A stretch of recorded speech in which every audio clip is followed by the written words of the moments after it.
What's up? It's the Deck Talking Devil. Have you read a good book this week? If so, in the comment section, I want you to let me know what book you're currently reading right now and if you would recommend it to the rest of us. So, you guys should know that I'm a bibliophile. I love books.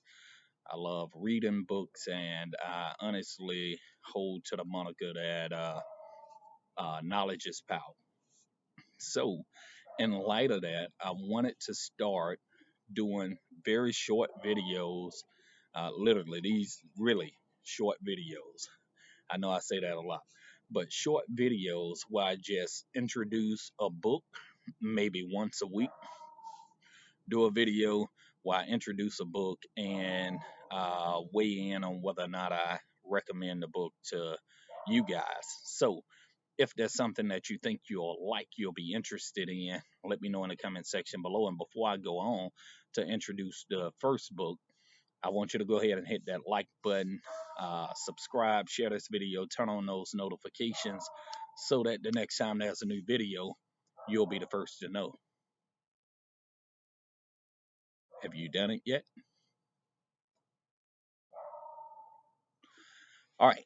So, you guys know that I cut back on my cigar smoking quite a bit, but today I am having a stick. Uh, that one there. All right, it's a Micallef Herencia. This is the Habana. Pretty good stick.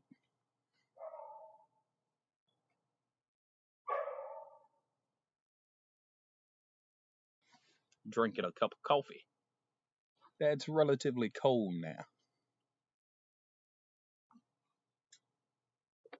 And the book that I wanted to show you guys or introduce this this video is by Robert P. Jones, and it's called The Death, or I'm sorry, The End of White Christian America. The End of White Christian America, Robert P. Jones. In this book, uh, Jones, he starts out first of all giving like the speech that you say at funerals when somebody died and gone out. I'll show you. Yeah, an obituary for white Christian America. All right, right here, an obituary for white Christian America. And he goes through and he lists, he kind of goes down memory lane and talk about the heydays of white Christian America and what ultimately led to its demise. Now, he deals with this white Christian America uh, from two different perspectives. He look at what he calls mainline Protestants, and then he looks at evangelical Protestants. So white mainline Protestants and white evangelical Protestants.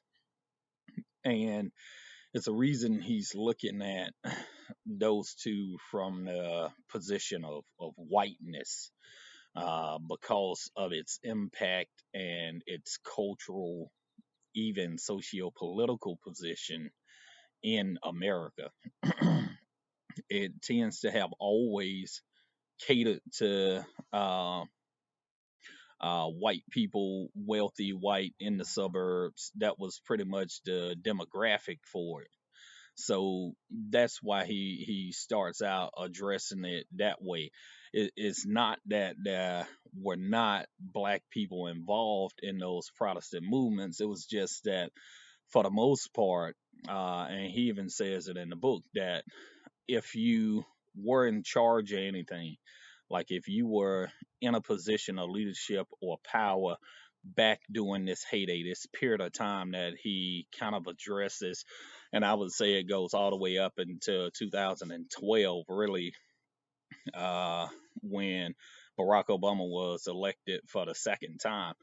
Uh, and he say if you were in charge of anything during that time period, you had to pretty much you came from this white Christian America milieu.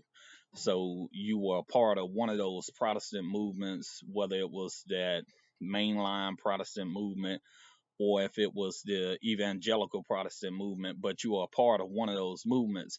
And then he talked about how it was three edifices that were constructed in America, and I think he dealt with the first one being that Presbyterian church that was built on Capitol Hill. Basically, it was the only building on Capitol Hill that was not a political government building.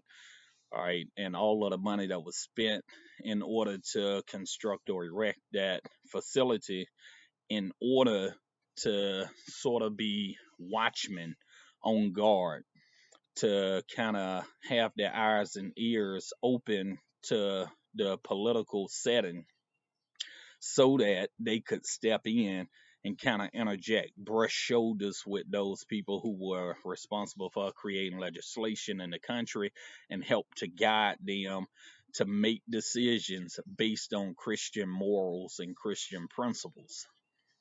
So they had that facility built uh, right there off of Pennsylvania Avenue uh, in order to accomplish that goal. And it's funny how they had so many people who were in politics in government who also regularly, frequently visited their church or were members of the church. And they put on dinners and different events and functions and invite members from the capital down there so that their religious leaders were now rubbing shoulders with political leaders in order to influence laws and the direction that the country took. You know, I guess for me, that screams uh, unconstitutional. You know, to me, it's a slap in the face to what this country is supposed to be about. You know, to allow people in religious institutions to uh, curtail what we're doing in the legislative branches of government, to allow them any kind of clout or influence in the government. But hey, here we sit in 2021, and if you were watching the second impeachment trial of former President Donald J. Trump, then you heard members of government stand there, uh, and one guy quoted Matthew 5. You know, and there's been so many different references to scriptures and to God, and this is concerning when you look at what you must believe in order to be a Christian. You essentially believing in an imaginary friend that no one has ever seen. No one has any proof that it, whatever it is, even exists. Uh, and yet you believe that. You believe that the whole world was submerged in water and all of the animals were paired up and put on a boat for a year and somehow magically survived. And when the water subsided, somehow it was enough food on the planet for them to eat. You know, you believe this nonsense that a man walked on water, that when this same man was crucified, all the graves in Jerusalem opened up and all the dead people walked home. You know, the amount of irrational thought that you have to have in order to justify that position uh, it goes against all logic and reason. And are these the individuals that you want determining policy, determining laws, pushing legislation that are being guided from this worldview? Men who and women who willfully set aside rationality and logic to adhere to a body of beliefs and theology that flies in the face of all reason. So, even though he starts with the Presbyterian Church there on the Capitol, he works his way over to this interfaith center, something like that, that was built in New York. And this center was vehemently against Catholics and Jews. It was white Protestants, and they kind of made that known. And then he goes on to Schuller back in the 70s, who built the Crystal, I forget what the name of it, out in California, some kind of Crystal Center, another mega church, probably the first, if you would consider it a mega church. This was the guy who was kind of like the precursor to your Joel Osteens and Paula Whites and John Hagee's. John Hagee's kind of got a different slant, but you get the idea.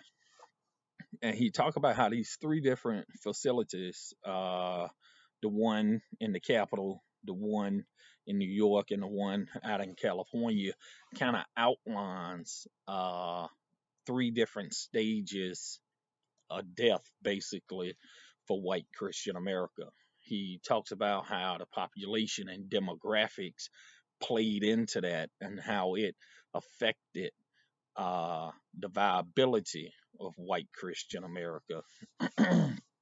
you know, he deals with a lot of different information in this book, and the issue of race in Christianity in America is dealt with as well, quite a bit. Uh, it's one of the running themes throughout the book, and one of the things that led to the ultimate demise of what he's calling white Christian America.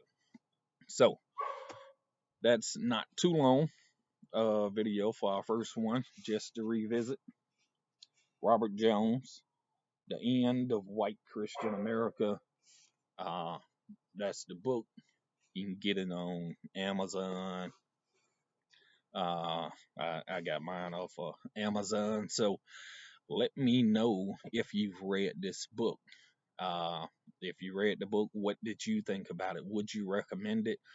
I definitely recommend it because there are some interesting facts that I didn't know until I read this book, and I highly recommend this book to you guys. So that's the first book in this new series that I'll be doing, covering different books that I recommend that you guys read, or books that I've read that I don't recommend, because that's a long list as well.